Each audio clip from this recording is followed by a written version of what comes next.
Have you ever hidden your credit card with your hand at the register, not because you're ashamed of what you're buying, but because you're waiting to see if the money will be enough? Have you ever felt your chest tighten when someone suggests splitting the bill evenly, even though you can technically afford it? This is an anxiety. And in 2026, the psychology of growing up poor doesn't just live in your bank account, it lives in your nervous system. When we think about poverty, we still imagine the extremes: empty refrigerators, eviction notices. But the modern version is quieter and more slippery. The family where both parents work full time, but a single hospital bill could turn everything upside down. Gig workers refreshing apps at midnight, hoping for enough rides to cover rent. Watching grocery prices climb every month and doing the math in your head before you reach the register. In 2026, poverty isn't always visible from the outside. But if you've lived it, you know the signs. The envelope sitting on the kitchen table unopened for 3 days because everyone's afraid to check. The broken microwave that stays in the cabinet for years because throwing something away feels dangerous. The whispered conversations about money that stop the moment you walk into the room. Here's the part nobody says out loud. Poverty rewires your brain, not metaphorically, literally. When you grow up in an environment where resources are unstable, your amygdala, the part of your brain responsible for detecting threat, stays on high alert. Your nervous system learns that the world is unpredictable and dangerous, so it keeps you in a state of low-grade panic. That's why you can be financially stable as an adult and still feel like disaster is one wrong move away. Your body remembers what your mind tries to forget. Scarcity creates what researchers call tunnel vision. When survival is at stake, your brain can only focus on the immediate threat. Long-term planning, delayed gratification, investing in your future, all of that requires a sense of safety your nervous system never learned. So, if you've ever wondered why saving is hard, why every decision feels high stakes, why you can't shake the feeling that everything will fall apart, this is why. You weren't taught to think long term because there was no long term. If you grew up poor, you probably grew up fast. Maybe you learned to read the tension in your parents' voices before they said a word.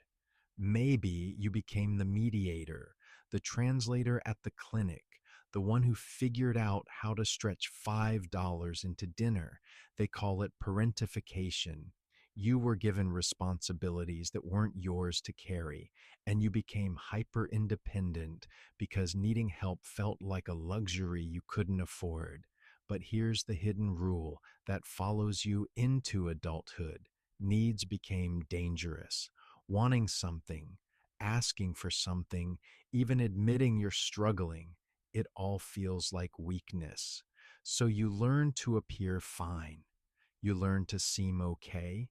And underneath, you're carrying everything alone because that's the only way you know how to survive. What's complicated is the guilt versus shame divide. Guilt says, I made a mistake. Shame says, I am the mistake. And if you grew up poor, shame probably touched your identity early. You learned to be ashamed of your address, your lunch, your parents' car, the fact that you couldn't go on the field trip. You learned to pass, to hide the markers of poverty so you could blend in. And now, as an adult, even if you've climbed into a different tax bracket, you still feel like an imposter.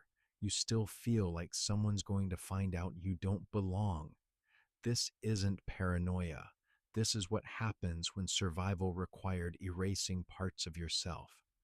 Money behaviors split two ways. Some people hoard, every dollar saved is a small fortress against chaos. You don't spend on yourself because spending feels reckless. You keep the safety buffer even when the danger has passed. Other people do the exact opposite. They spend in bursts, almost violently, because scarcity taught them that money disappears anyway, so you might as well enjoy it while it's here. Some call it revenge spending, a way to take back control. And in 2026, the triggers are everywhere. Auto-renewing subscriptions, buy now, pay later plans that make spending feel frictionless until it doesn't, algorithms that know what you want before you want it, price shocks at the pump, at the store, at the pharmacy. Every purchase becomes a negotiation with your nervous system. Every swipe is a test. Why does accepting help feel impossible even when you need it? Because growing up, help came with conditions. It came with judgment. It came with shame. So you learn to white knuckle through everything, to figure it out on your own, to never owe anyone anything. And now, when someone offers genuine support, your first instinct is suspicion. What do they want? What will I owe? Struggling alone is safer than risking being indebted, but isolation has a cost, and that cost is believing you have to do everything yourself forever. But isolation has a price, and that price is believing you have to do everything yourself forever. Relationships get complicated when your baseline is instability. If you grew up watching love mixed with financial stress, watching affection turn to resentment when the bills piled up, you learn that closeness is conditional. You learn that peace doesn't last. So when things are calm in your adult relationships, it feels wrong. You wait for the fight. You create distance preemptively, or you overfunction, trying to earn your place by being indispensable, because somewhere deep down, you believe love is something you have to deserve. What about conflict? Conflict feels catastrophic because in your childhood home, conflict usually meant real danger. Raised voices meant eviction threats, job loss, broken things that couldn't be fixed. So now, even minor disagreements send your nervous system into overdrive. You either shut down completely or you explode. There's no middle ground because you were never shown one. Does growing up poor make you stronger? Yes and no. You learn crisis competence. You learn to create something from nothing. You learn resilience, resourcefulness, empathy for people the world has written off. But let's be clear, pain is not a gift. Trauma is not a superpower. You didn't need to suffer to become capable. And wishing it had been different is okay. Grieving the childhood you deserved is okay. Strength born from survival is real, but it doesn't erase the cost. So, how do you upgrade the program your nervous system is still running? First, understand that this isn't about fixing yourself. You're not broken, you adapted. The goal now is to teach your body that the old rules no longer apply. Start small. Notice the language you use about money. If you catch yourself saying things like, I can't make a mistake or I don't deserve this, pause. Ask yourself whether that's true now or whether a scared child is talking. Separate your net worth from your self-worth. They were never the same thing. Practice small safety exposures. Buy the thing you want without justifying it. Accept help without immediately reciprocating. Sit with the discomfort of being cared for. Let someone else pay sometimes. Let yourself receive. When the panic comes, when you're looking at a bill or an unexpected expense and your chest tightens and your vision narrows, ground yourself. Put your feet on the floor. Name 5 things you can see. Breathe slowly. Remind yourself that you are no longer that child. You have options now. You have skills, support, strategies. The danger your body is remembering is not the danger in front of you. And if the patterns feel too big to untangle alone, that's okay.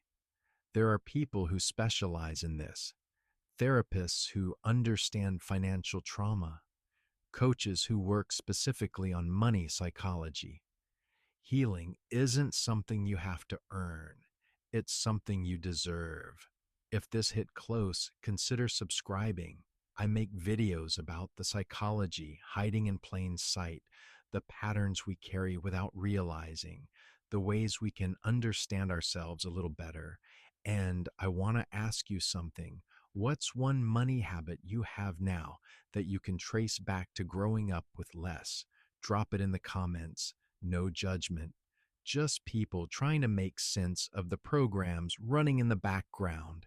If you want to support this kind of content, there's a membership option below, but whether you subscribe or not, I'm glad you're here. You're not alone in this. You're just carrying a story that's ready to be rewritten.